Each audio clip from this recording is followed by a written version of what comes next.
ओम नमो भगवते वासुदेवाय श्री गुरुचरण कमलेभ्यो नमः। अहिले हजुरहरू विश्वभरिबाट हामीलाई हेर्दै हुनुहुन्छ कृष्ण कोइराला गुरुजी युट्युब च्यानल र फेसबुक पेजको माध्यमबाट। श्रद्धालु भक्तजन, धर्मप्रेमी दर्शक महानुभावहरू, आदरणीय गुरुजन, मातृशक्ति र समस्त आध्यात्मिक साधकहरूमा म कृष्ण कोइरालाको तर्फबाट स्वीकार्नुहोस् हार्दिक वन्दन, नमस्कार, जय श्री राधे। आज हामी उपस्थित भएका छौँ अद्भुत पुण्य दिने व्रत योगिनी एकादशीको महत्त्वपूर्ण दिवसको पावन अवसरमा। यस व्रतको महिमा केवल स्वर्गीय मात्र होइन, दर्शक महानुभावहरू, पृथ्वीमा जति पनि प्राणीहरू छन् सम्पूर्ण जीवनलाई पवित्र बनाउने शक्ति बोकेको यो योगिनी एकादशी व्रत। यो व्रतले 84 लाख जुनीको बन्धनबाट मोक्ष दिन्छ, पापको नाश गर्छ र मन वचन कर्म शुद्ध बनाउँछ। आजको दिन हामी धार्मिक कथा, व्रतविधि र यसभित्र रहेका केही नियमहरू र पौराणिक सन्देश मार्फत भगवान विष्णुको अनन्त कृपा प्राप्त गर्ने यो पुण्य यात्रामा अघि बढ्नेछौँ। यस व्रतको पालनले केवल यो जन्मको उद्धार मात्र होइन, आगामी जन्महरूको मार्ग पनि उज्यालो बनाउनेछ। आउनुहोस् समर्पणका साथ व्रत कथा सुन्न, श्रद्धाका साथ व्रतविधि जान्न र आत्मिक कल्याणको यात्रामा साथ दिनुहोस्। भगवान श्री हरिको कृपा सदा सर्वदा हजुर हामी सबैमाथि बनिरहोस्।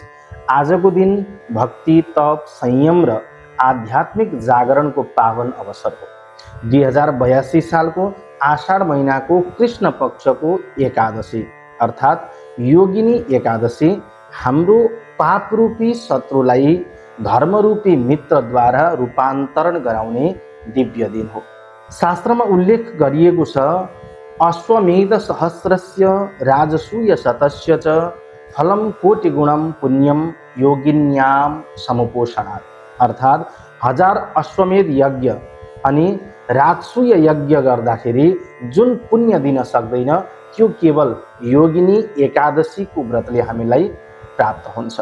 त्यस कारणले गर्दाखेरि दर्शक महानुभावहरू, आजको दिन योगिनी एकादशीको व्रत हामी पञ्चाङ्गबाट सुरु गर्नेछौँ।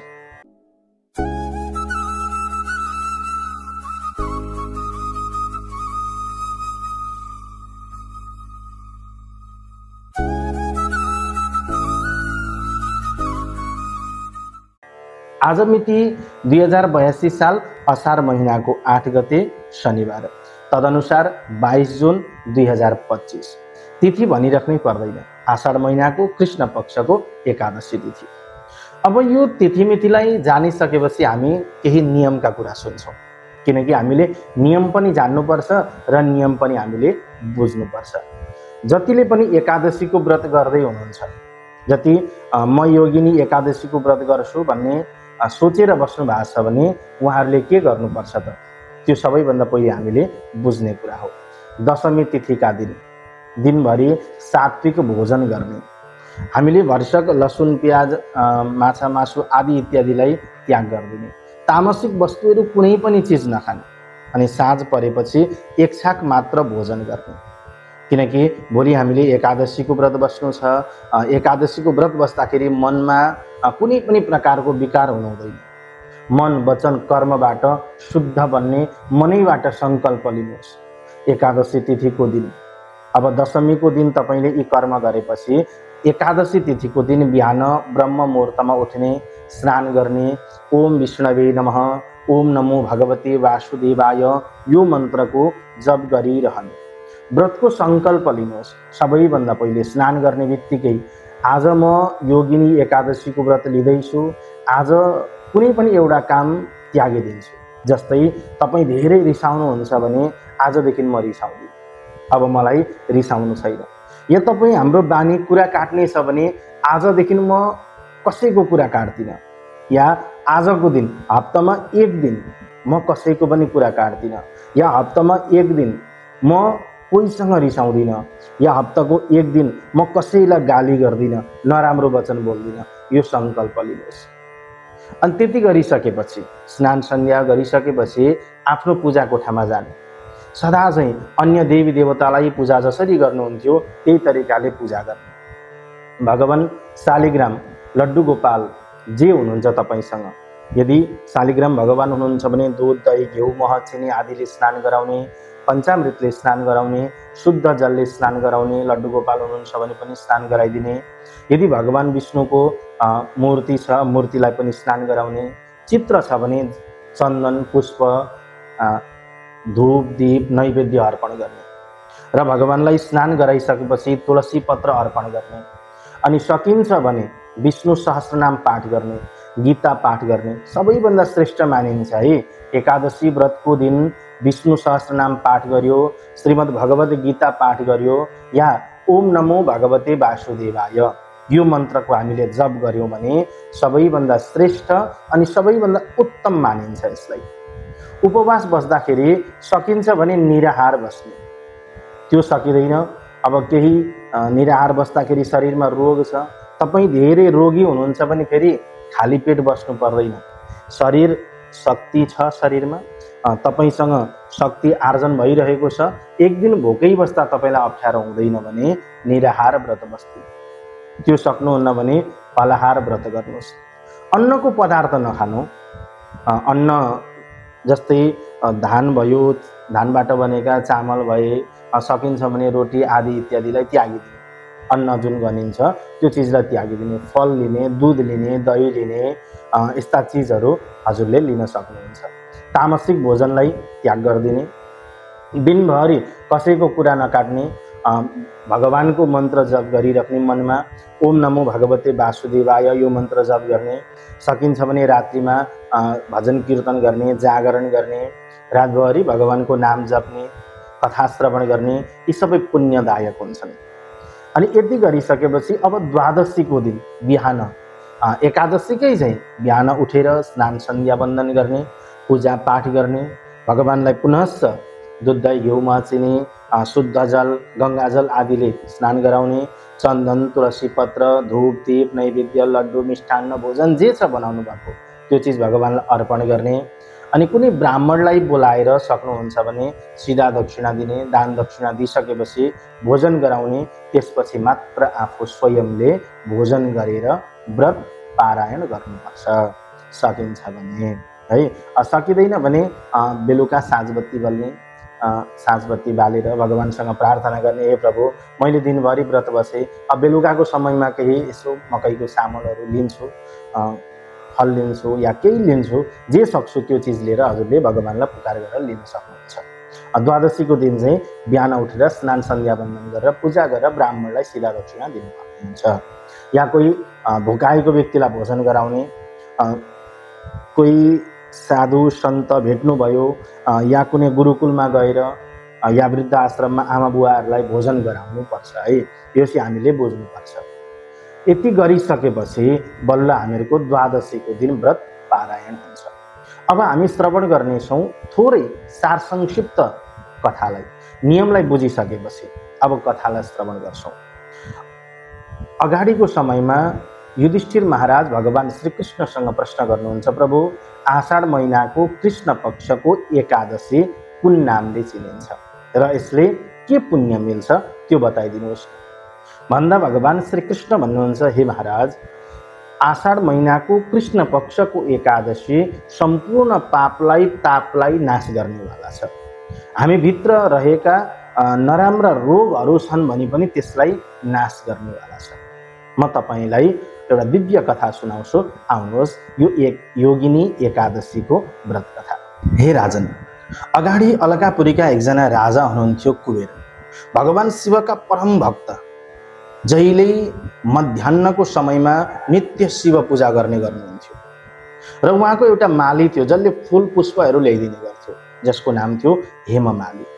उसलाई पुष्प लिनको लागि पठाउनुहुन्थ्यो अनि सधैँभरि पूजा गर्ने बेलामा पुष्पहरू सबै तयार गरेर राखिदिने गर्थ्यो उसले। एक दिन हेममालीले आफ्नो सुन्दरी पत्नी विशालाक्षीसँग फुल लिएर आउँदाखेरि गफ गर्न थाल्यो, रमणीय कुराहरू गर्न थाल्यो। त्यहाँ गर्दा गर्दै अब उसले गफको विषयमा यति आसक्ति भयो, पत्नीसँग यति प्रेम जागृत हुन थाल्यो, उसलाई पूजाको समयमा विलम्ब भयो। जब पूजा गर्ने बेलामा कुबेर पुग्नुभयो भगवानको मन्दिरमा, फूल पुष्प केही पनि देख्नुहुन्न, केही छैन। अब के गर्ने सोध्नुभयो है।